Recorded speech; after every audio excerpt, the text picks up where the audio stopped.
always used to lay you clean up the messes. Down on my knees, thought I couldn't stand up on my own. Turns out sometimes you're stronger alone. Hey, Mike Shimwell here, host of the Shunned podcast. If you want to tell your story, buy a t-shirt, maybe some merch, maybe get some additional resources, you can do so at shunnedpodcast.com. If you want professional help to heal and recover from life in a cult so that you can figure out who you are and what you want out of this life, or maybe you just want to figure out where the patterns from the past might still be showing up in your life today, you can find help at exjwhelp.com. Again, that's exjwhelp.com. And every episode of the Shun podcast has helpful links in the podcast and YouTube descriptions. So if you need something, you can always look there. And now let's meet our guest. My name is Jess. I was one of Jehovah's Witnesses. I am 33 years old and I have been shunned. All right, Jess. So how did you come to be one of Jehovah's Witnesses in the first place? So my parents, my mother was never a Jehovah's Witness, ever. And it was the only good quality she had. And she was married to my father. They married, I think, the beginning of 1988 or something, around that time. And then they divorced. Their divorce was final in late 96. Okay. And my father grew up in a Jehovah's Witness home. And so when I was a child, when my parents were married, there was no meetings, no service. I didn't know the cult existed. And so I came from Tigard, and then my mom and stepdad moved to Vancouver, Washington in the beginning of 97, and I was in the first grade at the time. And when I was in the first grade, that's when my father started. He was studying with somebody, and then we started to go to meetings. But during the time of their marriage, there was nothing. But he was raised in the cult. Yeah. So he was raised in it, but it doesn't sound like he was taking it very seriously. He was just around it? Yeah, so he was raised in it. Then once he married my mom, they celebrated holidays. They weren't, he was not a witness at all. But he would tell me that I was raised in it. Like, in my opinion, of course, you know what they say about opinions, but my opinion is that you're raised in something from birth. Sure.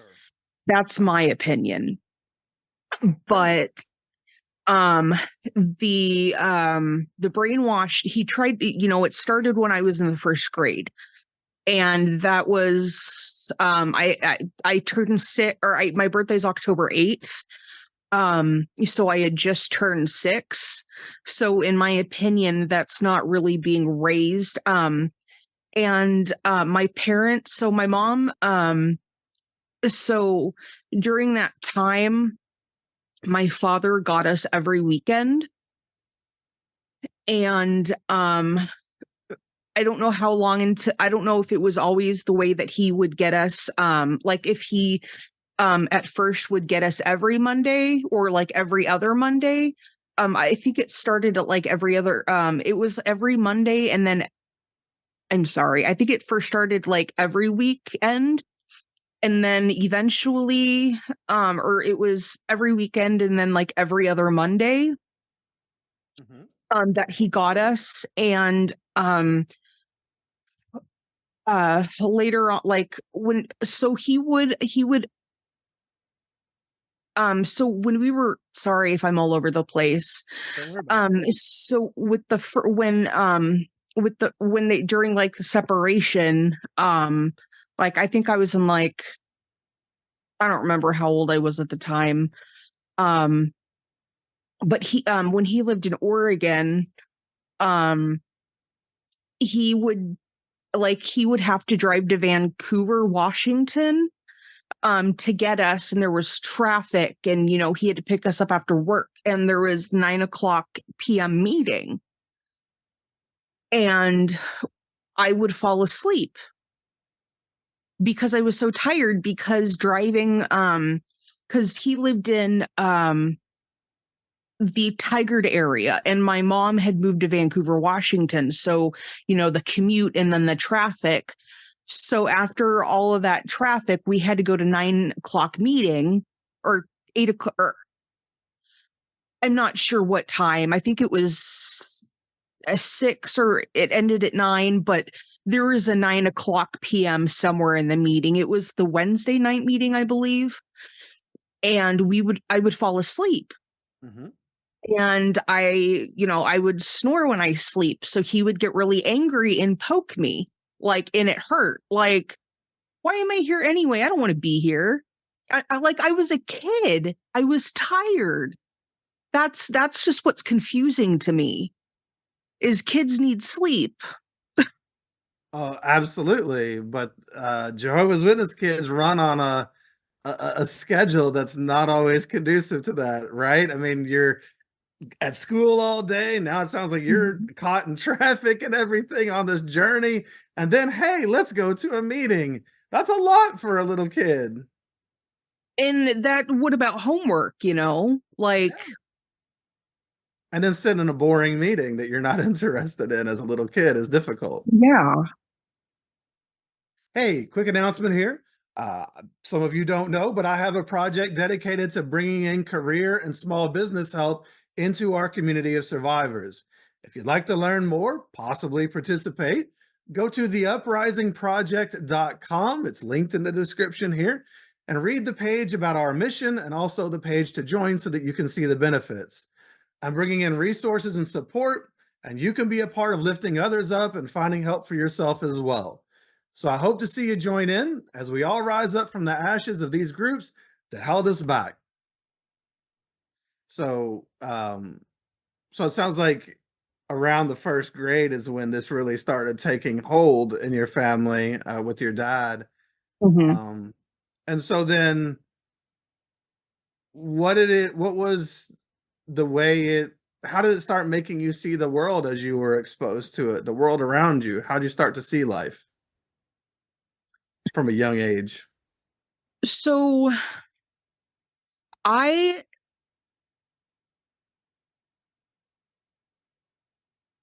I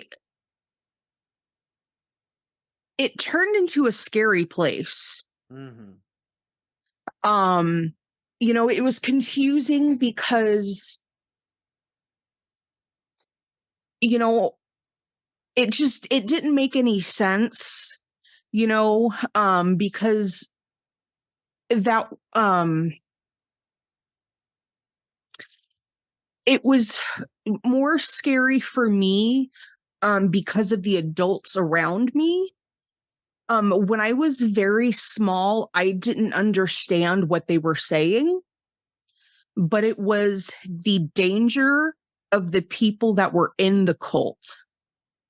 I don't know if I worded that right. I'm sorry. The danger of the people that were in the cult. So, what kind of things were they saying around you that you didn't understand at the time? So it's not what they were saying, it was the abuse. So the abuse inside the cult. So the Jehovah's Witnesses that I was around, there was a lot of neglect. There was physical and sexual abuse. Mm. So what and Oh, I'm sorry, were you going to say something? I didn't mean to interrupt. Oh no, I'm just so sorry that you endured that. Oh, I appreciate that. So when I was a kid, I didn't really understand what they were saying. But I just going to the meetings, like inside those buildings, it's just it just didn't sit well with me. So then, and you can answer this or not, but are you saying that was the abuse from the people that you lived with, or was there abuse in the Kingdom Hall, or from people inside the Kingdom Hall that you were not safe with? It was the abuse from my Jehovah's Witness family members. Okay. And so was it Yeah. hard to was it confusing to see them act one way then, I guess, at home, and another way when they were with the brothers and sisters? As I got a little older to where I could understand more, that started to make me very angry. Very angry. I know this is kind of a off topic. So my father, he started I don't know if the term would be courting or dating, but to look for a wife. He was um so because I was used to getting all of his attention, and of course when I was that little, he was abusive, but I still loved him because he was, my dad, which now as an adult, it doesn't make any sense to me. But then again, I don't have any schooling and a degree to fully understand that. Although I've heard people say, well, it's because it's still your parent.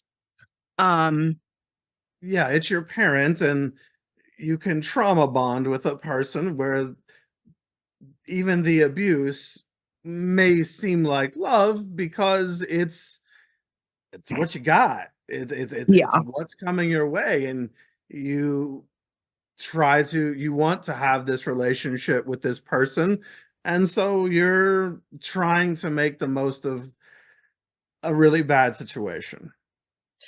Yes, and it was about the time I hit second grade is when I started to get angry and strongly dislike these people. Mm. But I mean, I knew there was nothing I can do, but I didn't want anything to do with these people. And that's what was so scary, is because these were the type of people where good parents protect their kids from, like, the whole stranger danger. That's what my biological family are those people that you should keep your kids, keep an eye on your kids. Sorry, I don't know if I said that right. I'm sorry. I kind of messed up on that.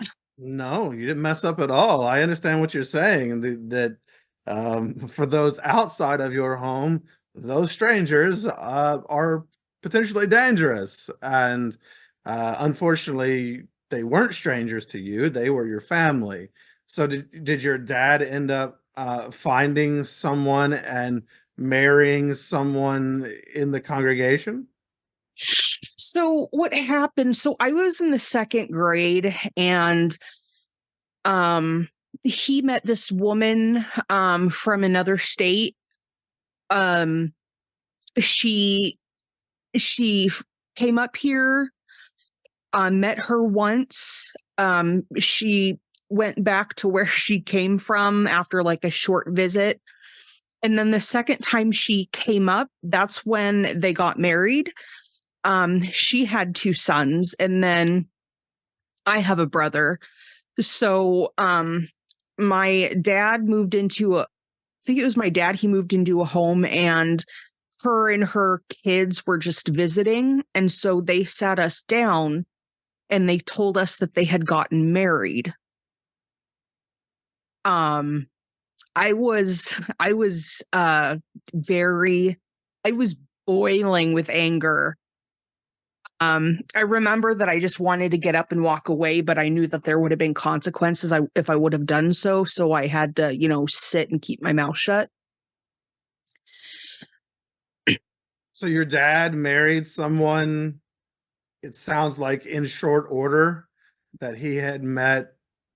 I don't know how they were meeting back then, online or some other way. I guess.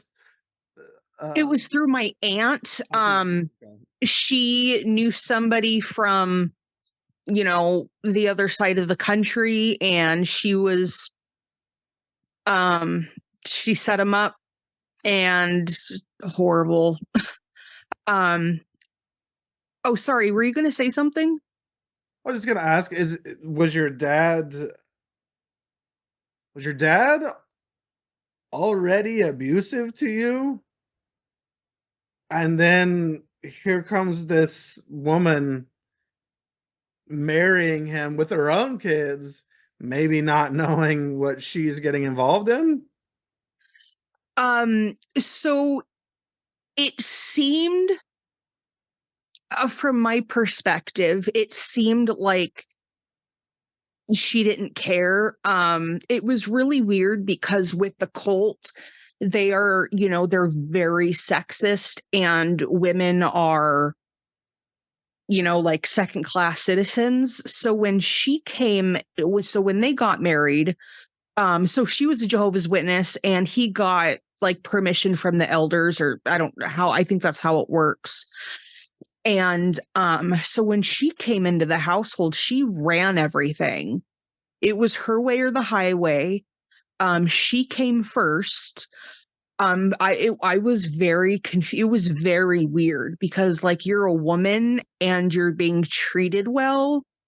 Like, I was so confused. But she was waited on hand and foot. She was treated like a queen. And that's when the physical abuse stopped, is when she came in the household. And the majority of the sexual abuse continued, such as, like, hugging and touching and that kind of thing, like rubbing my back or rubbing my leg, stuff like that continued. And she saw everything, but she just ignored it, and she took all of his time. So I spent a lot of time alone when I was over there. I mean, there was the book study was Saturday morning in the house. And it just really irritated me because, although I never felt like that was my home, but I mean, they're like, well, this is your home. Okay, well, if it's my home, well, I had, the kids did all the work. You vacuuming, cleaning the bathroom, like, kids should clean. I'm not saying they shouldn't, but the amount of cleaning that we did, that it was inappropriate for children our age. Because we did everything. We sat up the chairs. We did what we were told, because I mean, and we could, no questions. It was like a household of children should be seen and not heard. Which is disgusting, because children are human beings. And especially if you're going to treat your kids that way, one day if they take care of you. Have you seen the movie Diary of a Mad Black Woman? Oh, no, I haven't seen it. Oh, is it all right if I talk about that really quick? Yeah, run through it. Do what you. So there's this lady, she had an abusive husband, and then she came home one day and saw um her husband's mistress, and then she gets kicked out of the house. And then later on, her husband is a lawyer and got shot in the back in court, and so he was paralyzed. And so she started taking care of him, and he was in his wheelchair, and he was just being verbally abusive to her. And then she's like, you're still going to treat me like this even when you're disabled. And so she left him where he was at. She went somewhere for a couple days, then came back, and he had soiled himself and he was crying.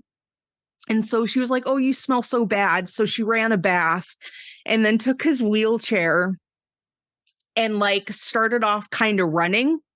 And then she stopped, and then he, like, the force was so strong that he kind of like jumped into the bathtub, and she sat on the edge of the tub, and she just started smoking a cigarette and talking while he was drowning. And then she looked over and saw that he was drowning, and then she picked him up.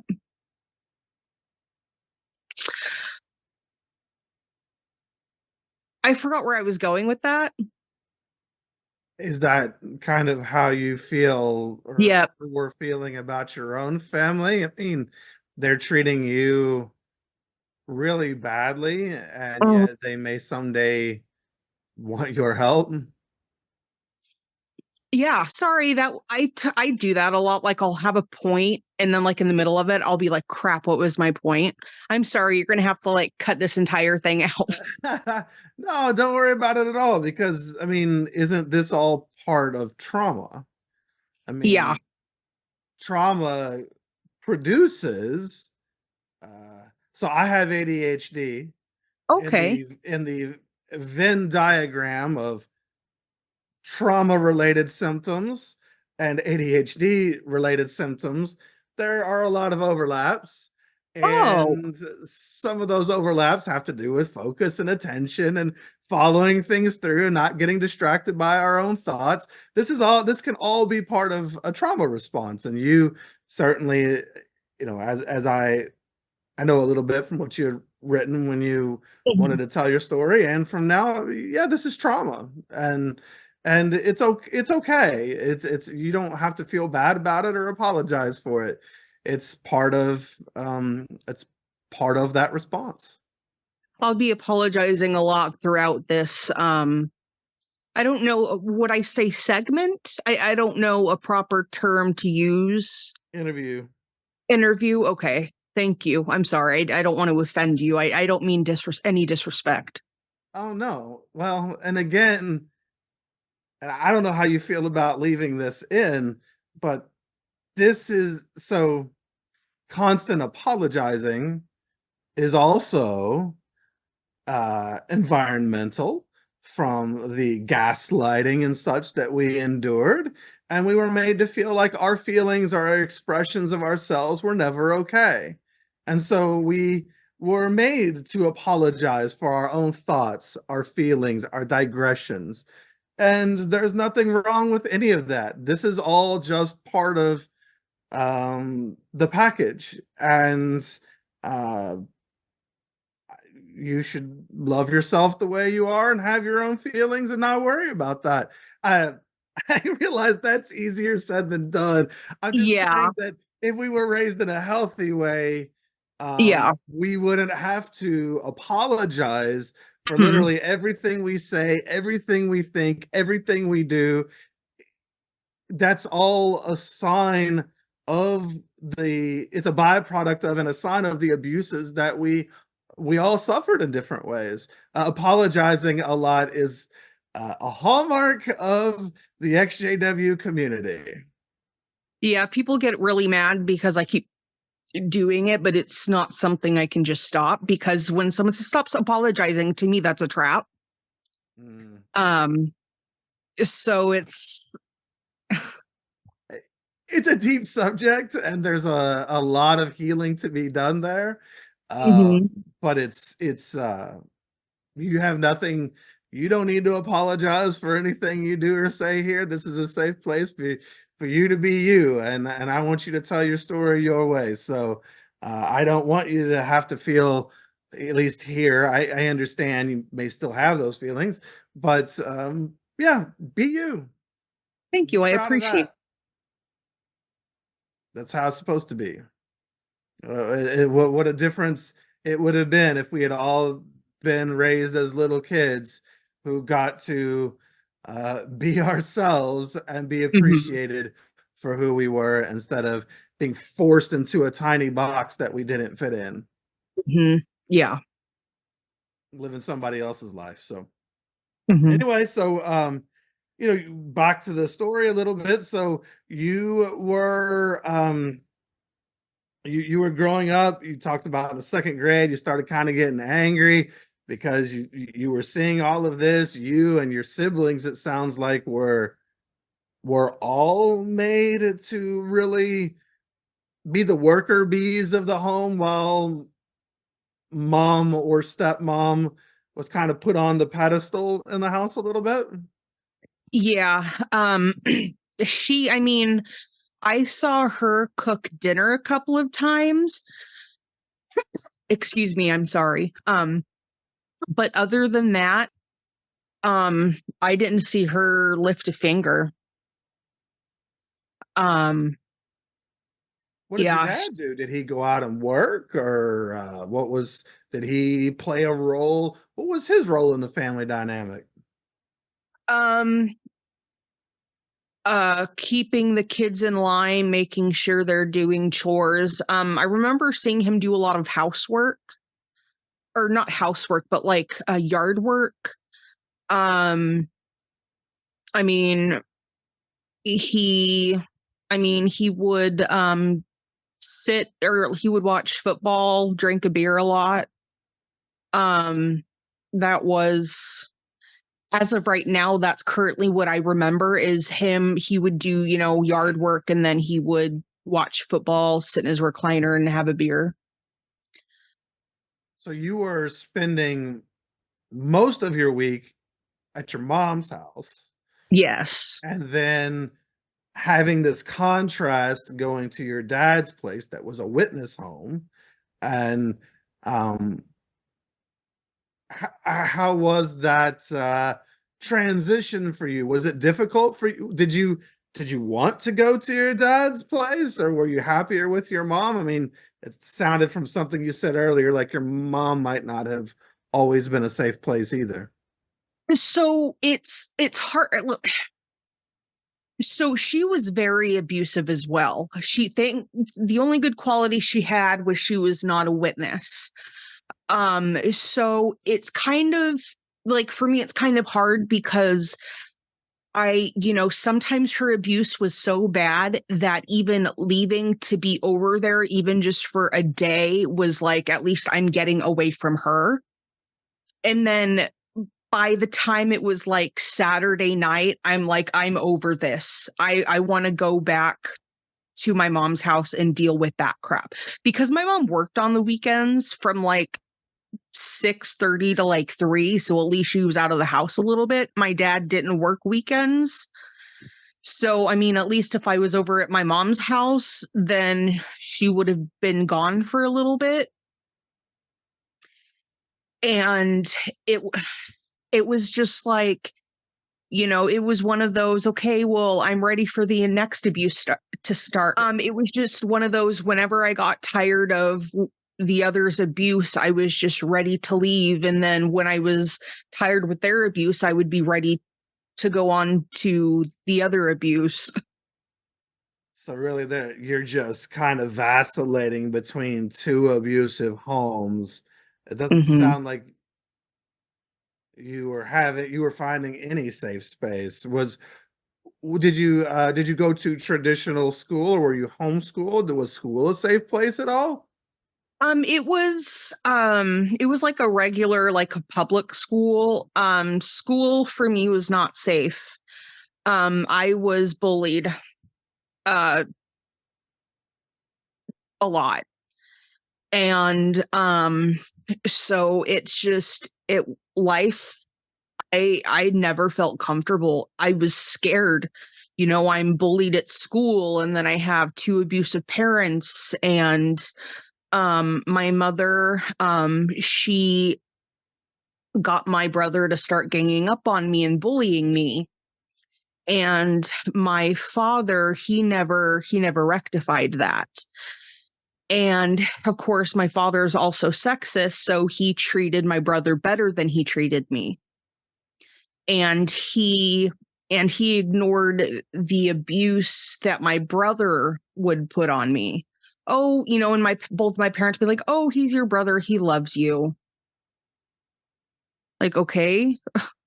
So they knew so then your dad was physically and sexually abusive, and your parents knew that When you say your brother was abusing you, are you just referencing, I mean, not that it's only, but it's still bad, but were you referencing bullying or was he doing other things?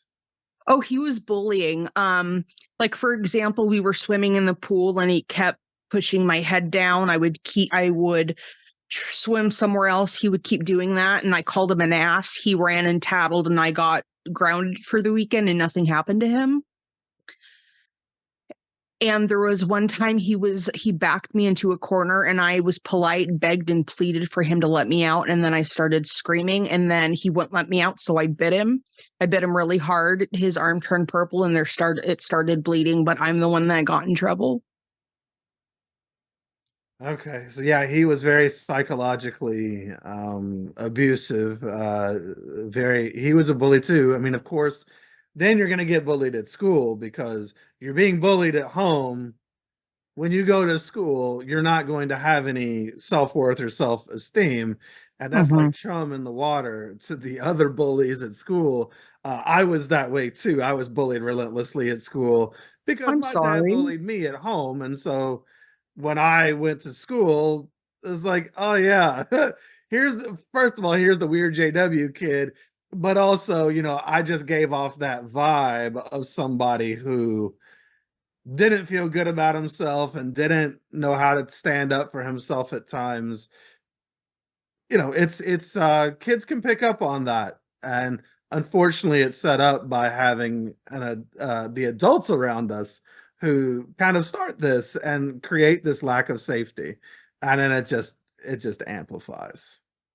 Yeah. Yeah, and then when I was little, he, got my cousin to bully me as well, and it was just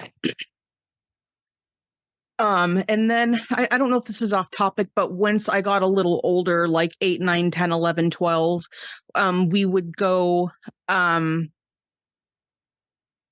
I don't know if I could be specific about locations, but we drove a couple hours away to visit relatives. And I've had some I have had some evil relatives that just love to hit. And so they beat me something pretty good. And so during those times where you get with those relatives, I would always wind up in trouble. Um, I mean, I never did anything wrong. I was quiet. When the cousins would get together, I would be left out. And I rarely saw my dad because my mom had us the majority of the time. So I would go upstairs to visit with my dad, but he was too busy visiting with the adults. So he's like, go play downstairs with the rest of the kids. But they were ignoring me and I didn't want, it's like I'm a human too, and I wanted to go spend time with my dad because I hardly saw him. And so he would just get irritated that I was up there. So he would stand at the top of the stairs saying, "Oh, you kids need to get along and play nice," which would in turn have me get bullied more by the other kids. And we visited those relatives in that situation like 2 to 3 times a year. So that would happen every time we were there. And it was, I can't explain, like I wanted to die. It was the abuse because it was like psychological and mental and like I can't explain it. Like everyone was mad at me and they were saying things to me. And I would cry in the bathroom. I would just cry and cry and cry. And then I would have to make sure that nothing showed on my face or otherwise I would get yelled at and lectured. So I had to stand in the bathroom and stare in the mirror and just wipe my tears and just try and get my face organized because I've been out there. I walked out there, outside with my face looking like I was crying and the results were horrible. Yeah, And that vulnerability would be seen as weakness. and which doesn't make any sense. Like I'm crying and you're going to yell at me and then threaten to hit me. Like, That's abuse. yes. um, And it's It was horrible. Yeah, you must have been a little walking ball of anxiety and sadness, and I mean, I'm so sorry. It's there's so many stories of people who grew up in these families. Certainly, I'm not saying every Jehovah's Witness family, but Oh, just I so understand. many stories of people who were just involved in these families that were so hateful to them, and it's so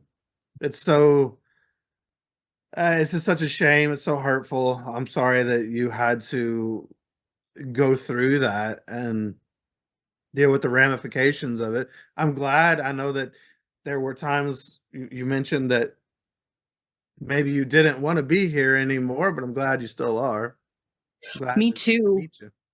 I appreciate that. Thank you. I, they really do push people to their limits in a lot of ways. I mean, this is supposed to be Jehovah's loving organization, the most loving people on earth, right? The best, happiest families, but oftentimes that's just not the case. Hmm. It's very sad. So did you get you were mentioning being 8, 9, 10, 11, whatever. Um, were you pressured to do much in the Kingdom Hall as well? Were you pressured to, or maybe you wanted to? Did you go out and service much, or was your family one that did a lot of family study or answered at all the meetings and gave talks? Like, who were you all as witnesses? So I don't know. I know there are ranks in the Kingdom Hall, but I don't know the terms. So my father, I think he had a talk. He did a talk. Um I'm not sure how much. Not a lot, but I think a couple times he's had a talk. Um and he also ran sound. There were times where we had to stay after and help clean the Kingdom Hall, Mhm. which was absolute bull. Like, really? Like, this is your responsibility. I'm an adult. I don't want to be here. So you as you're growing up in this thing, were you pressured at all to give talks, go out and service? Did you do that stuff? Did you go door to door? Were you very involved? I was forced to go door to door. Um, I mean, I hated it. But I was if I had, I mean, he was very, I don't, a polite way, I guess, is stern. I don't know any other way to put it.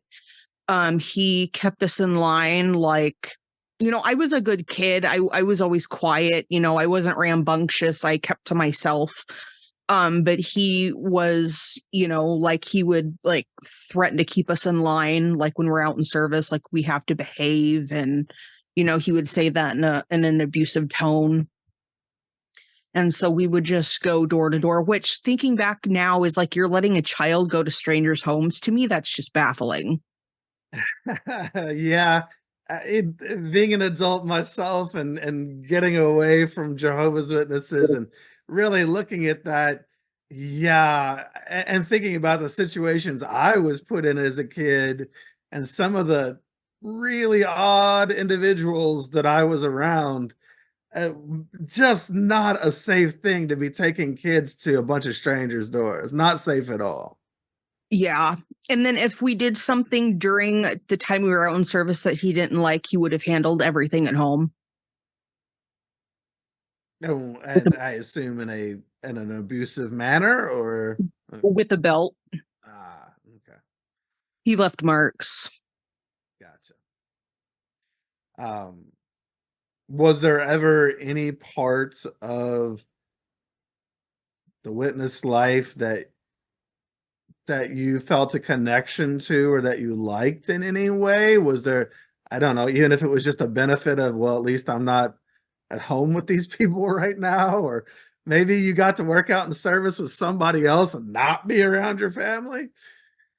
It was, the only good thing about it was that I wasn't at my mom's house. That was the only positive thing about it. But then again, it's trading one type of abuse for another.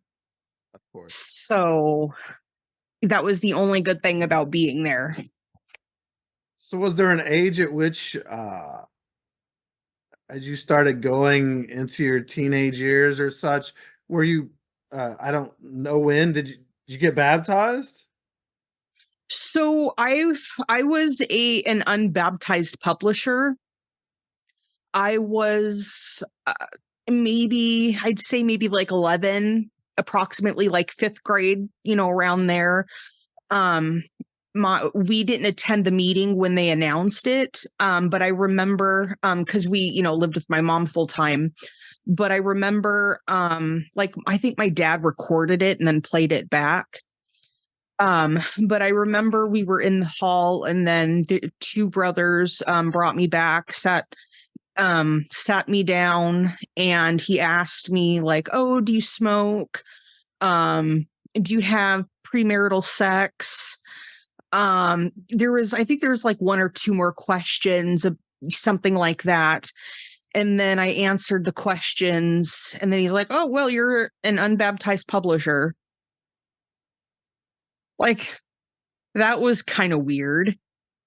Like that, like Yeah, they're he just did trying to that. make sure that you're not currently engaged in a behavior that would look bad on the organization in some way. And so that's kind of what that's about. And I think boy, I don't know. That's been so long. I can't remember what the other questions were. Maybe there's just some basic knowledge of Jehovah or something that they ask you. I don't really remember either.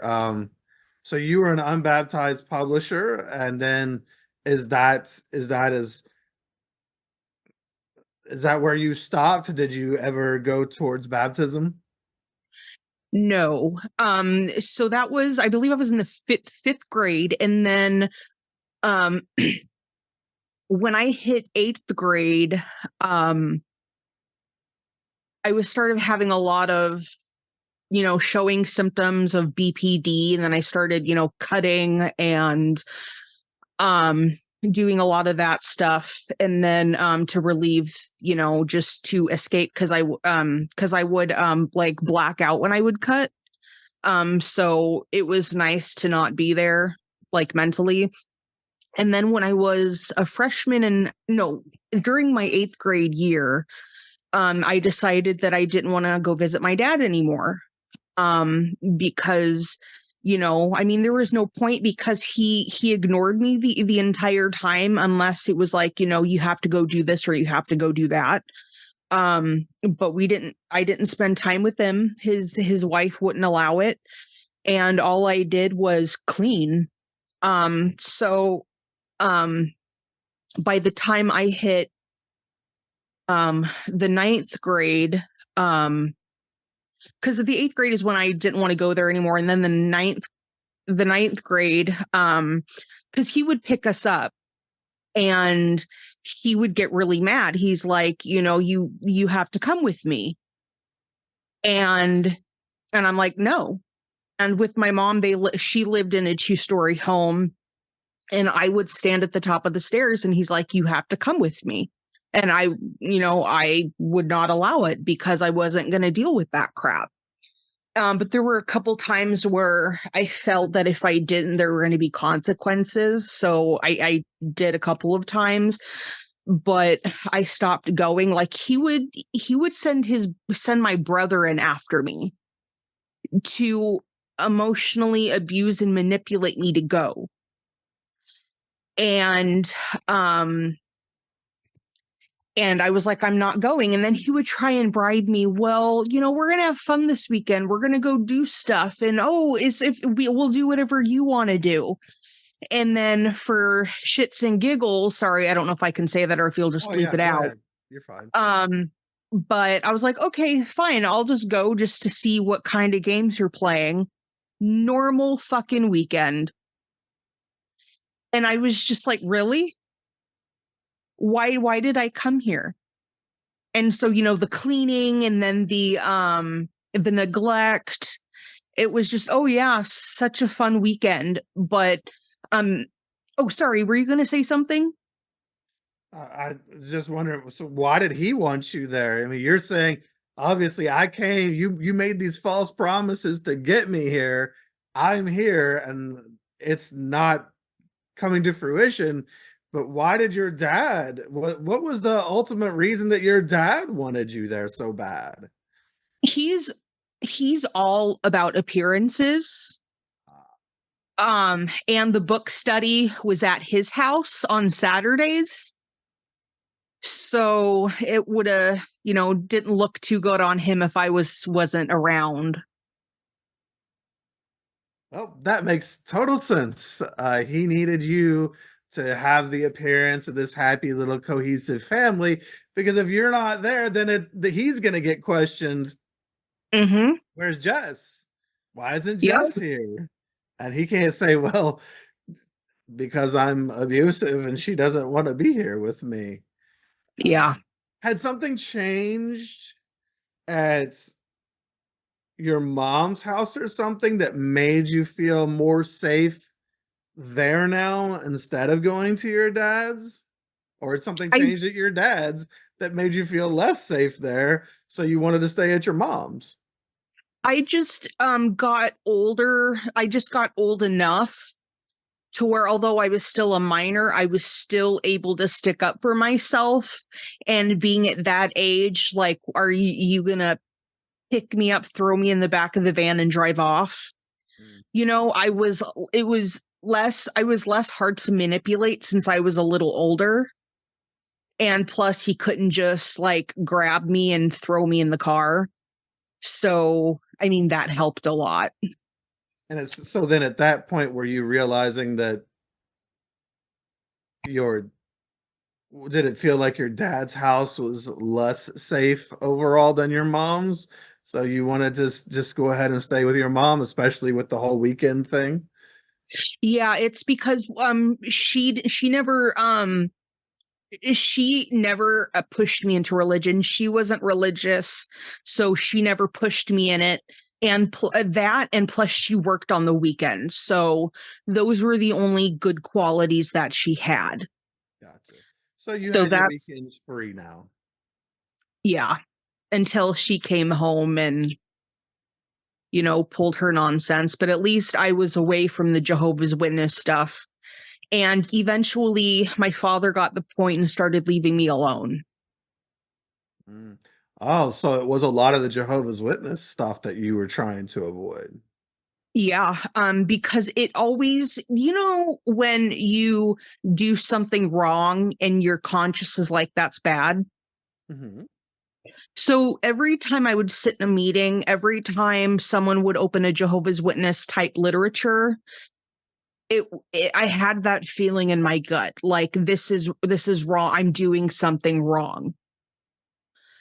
Um, and it never went away until I was old enough to be like, I'm done with this. But even though I knew it was wrong, I mean, I couldn't argue because I would have been abused. Isn't it's And oh, I'm really sorry. oh, you're fine. I say it's really interesting that you, even at at that young age, you just so guilt is I did a bad thing. Shame is I did a bad thing, so therefore I'm a bad person. And that's really what Jehovah's Witnesses do. They make you feel like you're somehow morally just this bankrupt person. You're a terrible person. And you were picking up on it even as a kid. Just every time I was around these people, they made me feel like I was a bad person. I don't want to be around this. Yeah, and then on top of that, I would get that icky feeling around them because they abused me. So not only are you forcing me into a cult that my gut is telling me is morally wrong, but being around them was like, my brain is like stranger danger, kind of thing. And so it's like my brain was overload. Oh, sorry, I have to get something to drink. I don't mean to be rude by Oh, no walking. worries. Taking a view of the taking a trip in the apartment. Yes. But yeah.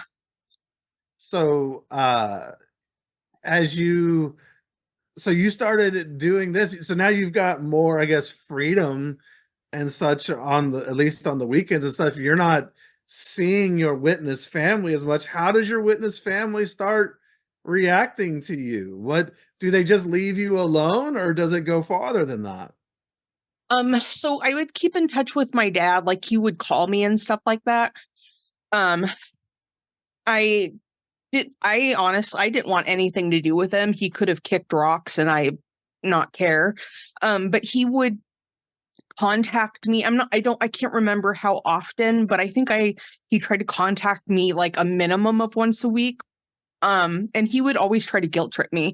He'd be like, "Oh, we went to a relative's house and we had so much fun and we watched this movie and it's a shame, or it's unfortunate that you couldn't be here. We all miss you and love you." And of course, I would just roll my eyes and just hope that he would, STFU and just hang up the call.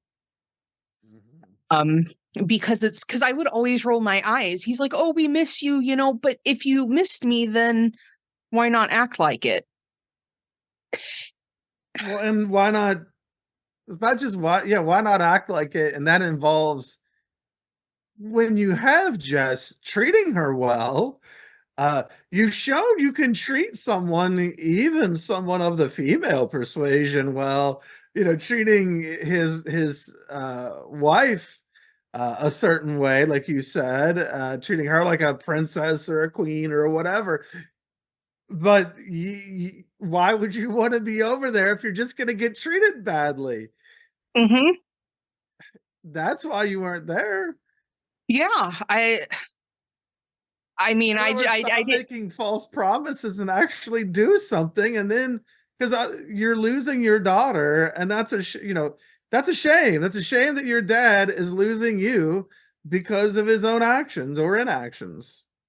And it's funny because I don't know about all Jehovah's Witnesses or if it's because both of my parents, well, thankfully my mom died, but she was like a narcissist. She had some personality disorder issues, and my father, he is a like a pure narcissist.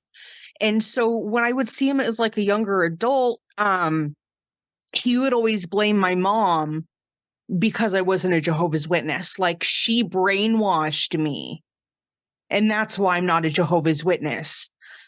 Like, are you kidding me? And he's never treated me like an adult. Like, I don't have my own thoughts and feelings. Like my mom, she brainwashed me, and that's why I'm the way I am. Like, I mean, you said it. They're okay. Both of them were narcissists. Jehovah's mhm. Witnesses breed narcissism, and they attract narcissists because it is a narcissistic organization. And Yep. how rich is it? While they're desperately trying to brainwash you in any way they can to say, you're being brainwashed by your mom against us. Instead of, they're taking any consequence, any responsibility for their own, who they are and the way they treat you. It's always somebody else's fault. That's the tool of the narcissist. It's always blaming somebody else. It's like, so you just think that the only reason why people aren't Jehovah's Witnesses is because they don't know about it or they've been brainwashed to believe they're bad? Like, I'm sorry, but I have my own experiences, and unfortunately, a lot of the negative experiences I have is with you, and you're abusive and a Jehovah's Witness. I mean, and one thing I always noticed is how women couldn't do anything. Like, they couldn't have talks and they had to wear skirts and dresses, which that kind of always, I always had to stick up my butt about that. Um, and, I remember one time, I mean, I had to wear nylons, Mhm. which I wanted to take a scissors to those. That just really, really upset me. And I remember one time, it was kind of embarrassing. I was having issues with my tights, and so I was trying, like, I was in like near the entrance of the hall, and then to the left they had that library thing. And my tights were not right, so I like lifted up my skirt and I tried to like get my tights uncomfortable, and then the sister was like, "Oh my gosh." And then she turned her head and then my dad said something to me like, "Go to the bathroom or something." But I was so mad because they were forcing me to wear this, that I did that in public to be like, "This is your fault. I'm uncomfortable because of you." Um, but he got mad and you're like, "Oh, you should be doing that in the bathroom." Well, why am I wearing this crap anyway? Like, and then the shoes, like I had to wear appropriate shoes. It was just, I mean, I just, give me some shorts and pants. What, you think I'm gonna turn out to be a boy or gay or something? I mean, I'm not straight, thankfully. No, I don't mean that in a mean way. I didn't mean that in a mean way. No, but thankfully Um, you get to be who you are. Thank you. Yes, I didn't mean disrespect. It doesn't matter what. I didn't mean that in a mean way. No, I totally get that. Um, which oh, I'm sorry if this is like a different conversation, but I was in the eighth grade when I came out, and I was like, well, I might as well just come out to my dad because I want to be true to myself, and this isn't something I should have to hide. And so he was going to pick me up or something, and I was sitting in the car with him, and I was like, you know what? I came out, and he's like, you know how I feel about that, and I'm disappointed in you. Oh, that was his huge thing. I'm disappointed in you. Like, I mean, the seahorses are pregnant. They carry the babies. Oh, sure, yeah. Oh, sorry. I know that was kind of weird, No, but I no, but mean, you're saying that in biology, there's a lot of different sexualities yeah. present. Oh, yeah. but and they're, I mean, they think, but they're not like us. They can't like grab car keys and jump in a car and like go to work and then have a meeting with somebody, that kind of thing. Like, they're smart, but they can't put pants on and drive. So it's, to me, it's like, well, they don't know what they're doing. They're natural animals. It's in the animal kingdom. Like, it was confusing to me. It was Oh, there's like, a great book on that. I believe it's been a long time since I read it.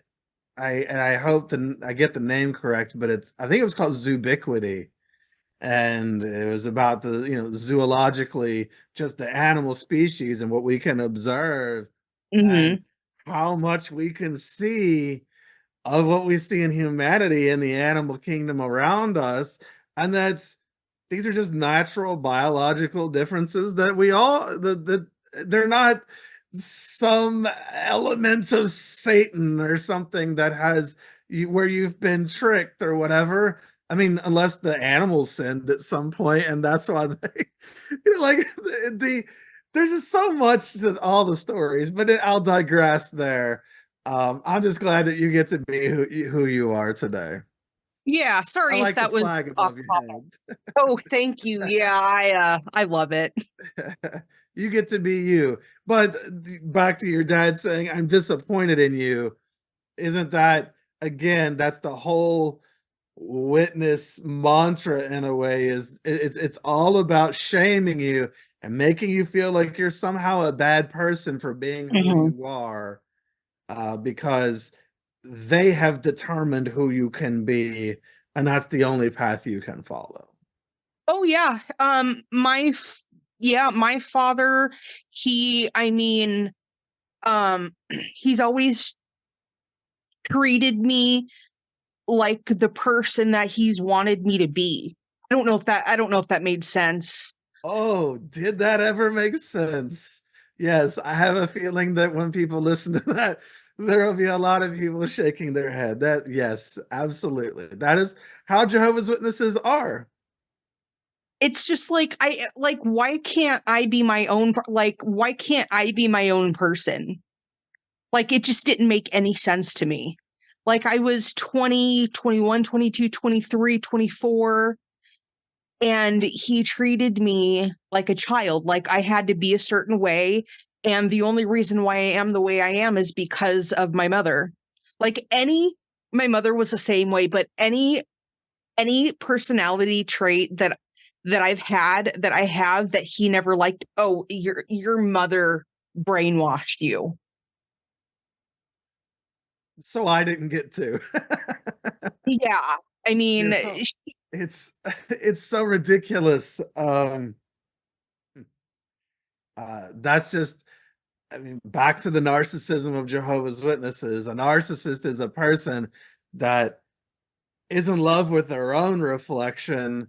And if you don't reflect back to them who they are or who they want you to be, they can't see you. They've got me colored glasses on. And if you don't look like, I've yes. got me colored glasses on as a narcissist. And if you don't look like me, if you don't think like me, if you don't act like me, then I probably have no use for you unless there's some way I can use you to get something for myself. But Yeah. otherwise, yeah, I can't understand you or see you. That's Yeah. what it is to grow up in that environment. They don't, Jehovah's Witnesses don't understand anybody who's not like them, and they have no desire to. It's baffling to me. I just I don't get it. And especially what kind of, and with the blood thing, like the blood transfusions. Mhm. I mean, so wait, I don't remember. It was maybe like probably like 5, 6 years ago or something around that time. I was seeing a therapist, or I went to like a new therapist place, and I was talking to this lady about my trauma, and she's like, "Well, I'm an ex-Jehovah's Witness." And we started, talking about a lot of stuff, and she mentioned, them not being able to receive blood. Sorry, that's a hard word for me to say. I get queasy a lot. Oh, So no I was worries. like, I just have to say that word. um, and we were talking about, that rule, and she mentioned how it's like, a BLOOD cult, and how like they're almost like trying to drain you of it. And so like if you can't get any, you'll, BLEED out. And that's kind of, and I was like, that's really weird. That's that was a very interesting perspective to hear somebody say that. Well, Jehovah's Witnesses have a whole term and a concept, BLOOD, guilty. And that is not something that is ever, that's not a term you hear really outside of Jehovah's Witnesses. And really, they're the ones who are guilty, because how many people have they killed Mhm. with their doctrine? And that's really, really sad. Again, something that I'm glad that you are protected from today, and uh, you get to make your own medical decisions as well. So, Absolutely. I mean, if I was in a situation like that, I would take somebody's you know what if mhm, to survive. understood. So, as your life progressed, going through your teenage years, was there? So was that kind of just the end of your JW experience? Did you just really stop going to your dad's place, and that thing that chasm just started developing and it started getting wider? Yeah, so I stopped, but there was always that hold on me with the abuse Mm. that was always there. So although like I think it was because I was still a minor, and my brother was still around, and he would make comments and be abusive towards me with that. So I still had to deal with that. So in a way, I felt like I wasn't completely out. Were they making abusive comments regarding the fact that you weren't doing the witness thing? Yeah, like he was pressuring me, and then he would make comments like, why aren't you, like, you should be a Jehovah's Witness, and then, stuff like that was often. And even, and like when I became like a young adult, like he would try and talk more about it, like try and sit me down or bring out the Bible, and I'd be like, I'm not interested, but he would keep doing that regardless of what I would say. And it's just like, you people don't know what no means. It's They have no boundaries. They don't respect anybody else's boundaries. How about that? They do it's not respect scary. your no. And it's just, and they're like, and because with my family, I don't know what it's like with other Jehovah's Witness families, but with my father and that family, they're like, well, um, you're my child, so it's my responsibility to, teach you things and talk to you about things regardless of your age. So it's just like, well, I'm talking to you about these things, even though I know you're not interested, but because I feel like I have to because I'm your dad. And I own No, you.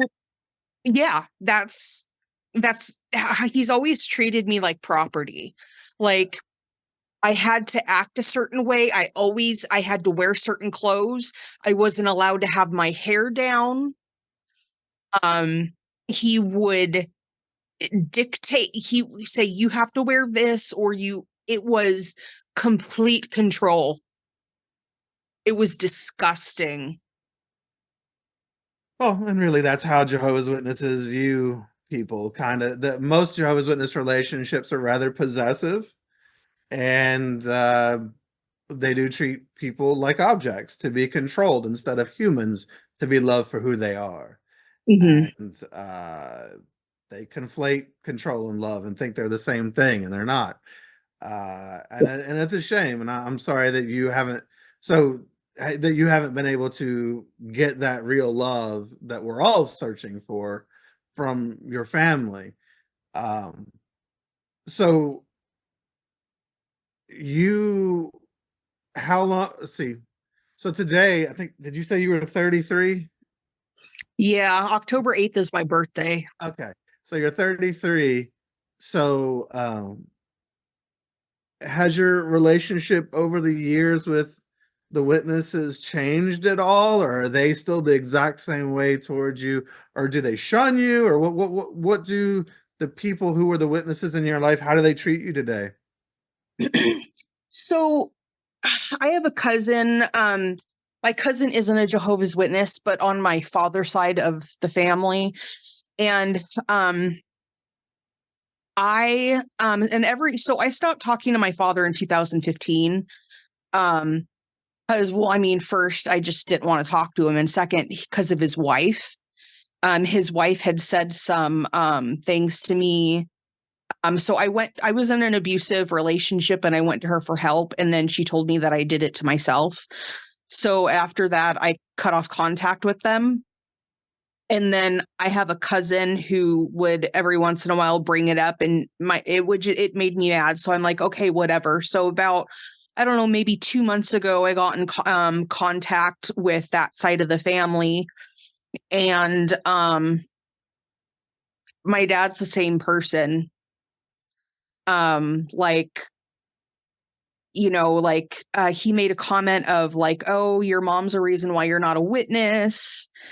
And he treats me like an object because I am because he donated DNA. So he treats me like a 6-year-old, like I don't have opinions, or you shouldn't think that way, or you're like that because your mom brainwashed you, or that's why you're not a witness, or you shouldn't be thinking that way. You should do this, you should do that. Like, dude, A like I haven't. narcissist can't see you as a separate individual. They see you as an extension of them. And they're Yes. worried primarily about how whatever you do will reflect on them. Again, it's always about appearances, like you said earlier. Yeah, and I haven't taken his opinion into consideration since I was like 8, like legitimately like 8 years old. Because it's just like he just loves to hear himself talk. So,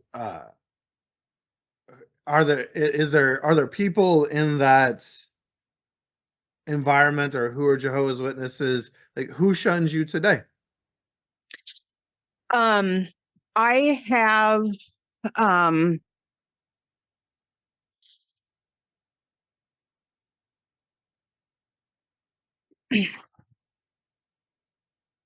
so my brother, he has a I have a nephew. He's about a year old, and he won't talk to me. His wife does, very kind lady. Um, but well, I mean, she sent me a couple pictures, but she stopped talking to me, I think, because of like he told her to. But after because they would send me pictures and they stopped because I don't have anything to do with them. And then she sent me a couple of pictures last week. I don't know if my aunt said something to her, but now that I'm in communication with them, that's when they stopped having anything to do with me because I wasn't in contact with the JW side of the family. Mm-hmm. And which is like, I understand it's your child, you're the parent, you do what you feel is right. But at the same time, it's like, you can't see my child unless you're in communication with the Jehovah's Witness side of the family. Yeah, it's not like, I mean, it's like almost they're telling you you have to. I get the mom and dad may want to have a relationship with you. You know, it's a package deal, the parents and the child, right? Yeah.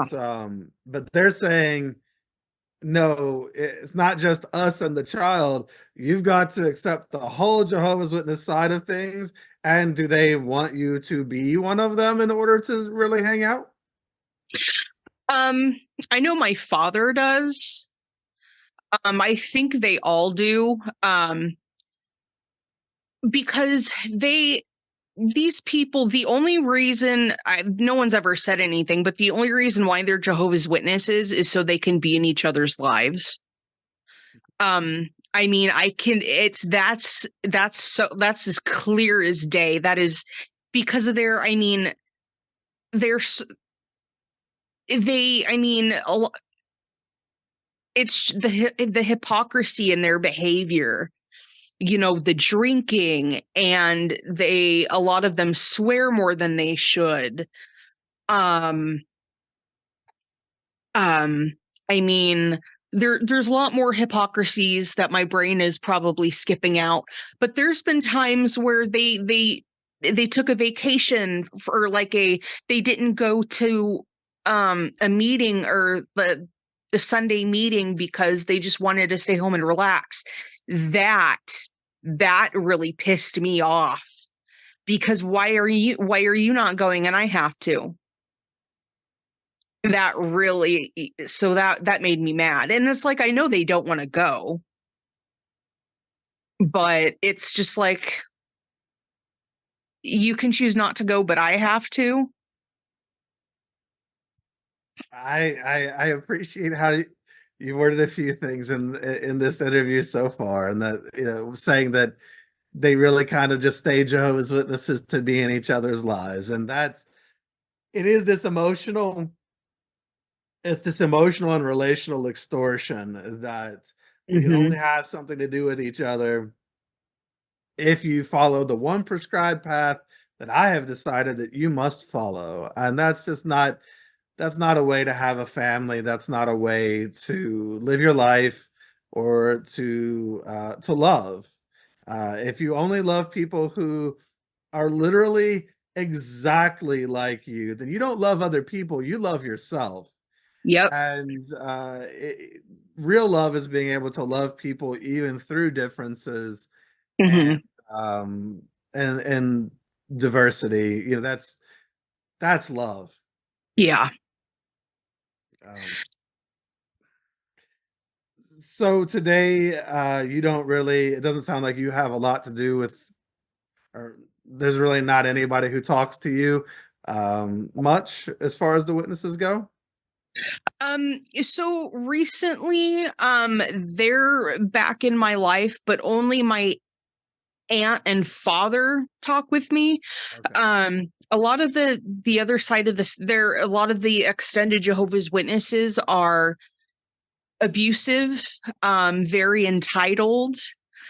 Um, they they just treat the other family members the way, I mean, they all treat each other like dirt, and then they complain that the other person is treating them horrible while they treat them great. Um, It is interesting, to get your perspective as a person who really was never even baptized. You just grew up around this thing. And really only to a point, because at a point, was it the eighth grade? You were like, yeah, I'm done with this. yeah, And yet it still impacts your life. It's impacted the way probably you see yourself in various ways. Not only the familial abuse, but also the abuse that did have to do with the witness part of how your family expressed themselves, and just you being forced to engage with this thing. And in the end, you're still on the outs with a lot of these people, and they're all on the outs with each other in different ways. I mean, it is not some united organization, and there's just so much damage, extra damage. I think your family would have had a lot of damage anyway, just with the abusive natures of individuals. But then yeah, add the witness piece. And as I like to say, a lot of times there's nothing Jehovah's Witnesses can't make worse. So if you've already got this in your family, this tendency toward narcissism or abuse, and then here are the witnesses, well, now it just gives them a platform and a reason to be yes. narcissistic and abusive. It justifies it. I know this is kind of off topic. I'm sorry, but didn't they start? Because I remember one of the the group um of the group of men that um run the Jehovah's The Witnesses. governing body. Yeah, thank you. The governing body. I remember, growing up and stuff, how everyone, like my dad and them, like I heard a lot of people say that it was, oh, sorry, am I going too much off topic? No, you're fine. Okay, that how it's not okay to baptize a child because they're not old enough to know better and to consent. But didn't they start baptizing babies? And I remember hearing one of the governing bodies, because I'm on some ex-Jehovah's Witness groups on Facebook, which um, I just, the jokes they make, and I've made some wonderful friends Good. from the ex-Jehovah's Witness community. And I remember, I don't know if there was one of them that said babies are little enemies of God. Okay. They have let me address a couple things there. So they haven't started baptizing babies. They don't do that. Okay. Um, they don't have a problem baptizing you at like 8 years old. And let's not act like an 8-year-old has all of their faculties and is known for making great lifelong, forever contractual decisions. Right. So, I mean, is it really that much better? I'm not going to give him a high five on that one.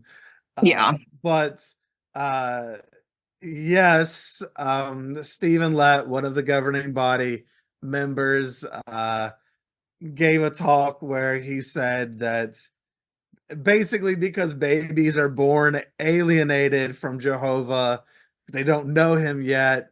They're essentially little enemies of God who will have to come to know him. And it's just a really messed up thing to say about babies. And it just goes to show how, again, they see children as objects to be controlled and brought through Yeah. the process, through the manufacturing facility, through the different lines to become the completed product at the end. They don't see them as individuals who could be valid and valuable even if they didn't go through that process. Yeah. They don't. They're very cold, so and unloving. Yeah. Babies are little enemies of God. What an idiot. It's just so dumb. And I laugh about the idiocy, but it's also just so you have to laugh at the ridiculousness sometimes, but it's just so sad because Yeah. then, here I am talking to you and to so many other people I talk to in my coaching practice, and I've lived this myself, who were raised one of Jehovah's Witnesses in some way, whatever point they got in, they were exposed to this thing, and it just wasn't good for us, and it wasn't loving, and it hurt us, and it made us see ourselves in negative ways, and crippled people as far as trying to socially, as far as trying to make friends, and the way we see the world around us. It's really difficult. The good news is we can heal, but the bad news is it's healing is a process, not an event. It's not an easy path, and it's something we have to do over time because it was over time that this was done to us. Um, I think this for me is important to say. So when I was a child, and I would go over to my mom, or because I lived at her house, and my father had, visitation or whatever it's called, because she had full custody. But when I would do stuff as a kid, my dad would have my brother like report to him. So if I watched a movie, like a specific movie, or if I did something specific, and then when I would see my dad, he would start making comments about how,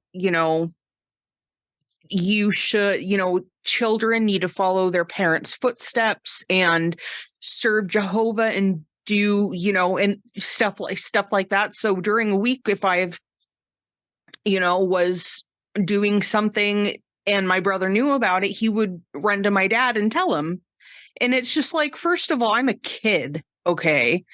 Like, and I did what I wanted to do. It wasn't my fault that I was trapped in a cult. That was his decision, you know? And it's just like, it's your decision and you're getting mad at me when I have a parent, the custodial parent that is giving me the ability to choose these things that I'm doing, who isn't influencing me because they're not around because they're drunk and abusive. So it's like you're blaming them, but they're not around to influence me. And so it's just like it's like you can't handle the fact that I'm choosing not to be a witness. Like you're blaming somebody else for the fact that I'm not a witness. Like I it's so baffling to me that I can't have my own opinions Well, that that's aren't the nature yours. of control, is it not? Absolutely. That's the nature of the brainwashing. That's the nature of the narcissism. And it is interesting how they will find someone else to blame a lot of times instead of their Yep. own child. Uh, I mean, there's plenty of blame to go around usually on their part, but Jehovah's Witnesses can't accept that you could look at the evidence and make any other decision than the one that they made, Hmm. and they can't accept that because if you could make a different decision and there's any validity to that, then why can't they see the validity in that? Hmm. And it puts them in a really weird compromising position. And Jehovah's Witnesses don't compromise. So yeah, it's really tough, especially when your own parents see you that way. Um, I will say though that I think that uh, there's a part of you. It's interesting as I'm talking to you. There's always been this part of you. It sounds like that probably protected you in some ways, at least from going down the cult path. This part of you that is Well, that was your choice. That doesn't mean it's my choice. And Yep. you having an exposure, even though your mom, it sounds like, was very abusive herself, but at least you Hmm. having an exposure to a parent who was not in the cult gave you Yes. the freedom of mind to consider some other things and to feel like you could make other choices. And so I'm glad that Yes. you were able to do that in the end and to run with that, instead of falling prey further to the cult. Yeah, I am too. Yeah. Thank you. So what do you enjoy about your life today? What's good in Jess's life as a a person who gets to make her own decisions? What have you enjoyed since then? Um, Being left alone. Um, my solitude. Excuse me. Just my freedom. Sleeping in on Saturdays and Sundays. No Friday night watchtower study. Um, I mean, I'm living a life that I love, and I'm doing my part by not hurting anybody, and by, you know, trying, by letting people know that, if you need someone to talk to, I'm here. Um, you know, I try to live a life, that I'm comfortable with. I don't tell people things that, like, I don't feel entitled to tell people what they should and should not be doing. Um and I'm more of like I try to like be there for people because I know what it's like, to be alone, and to, because I've been through trauma. So I try to, be there for people if they need me. Always used Facebook as a platform to speak out, because it's important, because there are a lot of people out there that can't speak up, or that they don't know other people that are in the same position. So I've always tried to use Facebook as a platform to be open and honest about what I've been through. Um, and then I also, I can't work because I have a lot of problems. But I go to therapy, and I, work on a lot of coping skills. And I just, because it's like the trauma is always there, and it's always staring me in the face. And I have, a lot of the times I have to remind myself that I'm an adult, because I forget, and then I get trapped thinking that, like, oh crap, I'm in the same household, and I, just, with the cult and dealing with that stuff. But then I have to remind myself that I'm not, that I never have to deal with that again. Um, and so it's just, I know trauma's complex, but it's just um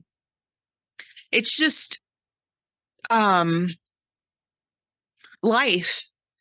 Um, but it's nice to, so I wrote a sign, I put a apostate, and I put it on my door, um, because don't come bother me. Um, and uh, yeah, just, I do a lot of reflection, with, like who I am and how I got here, and just like, I always want to better myself. But like at the same time, like I'm human, so there's only so much that I can do, so, but if I have a flaw, I feel guilty about it. Um, but I just work on myself. I have to do a lot of self-talk, because my trauma is like, it's always there, and it's always trying to suffocate me. So I do what I can to keep busy, and keep my mind off of everything. Yeah. Well, I appreciate you being so open and using this platform for activism or for speaking out and for being that voice as well. And I hope that when you listen back to it, you see that the reality is that you may have been, I know you may have not always felt like an adult, but I Hmm. hope you realize that perhaps you were an adult Hmm. more so than the adults who were around you and have been for a long time. Oh, absolutely. Good. And I hope that as you listen back to this as well, that you see all of the good qualities that you brought to the table over those years. It's a shame that they were put in front of people who couldn't appreciate them, but they Hmm. helped save you from something, even if those people can't save themselves. So Yeah. you're a lot stronger than you probably realize you are. Well, I appreciate that. Thank you.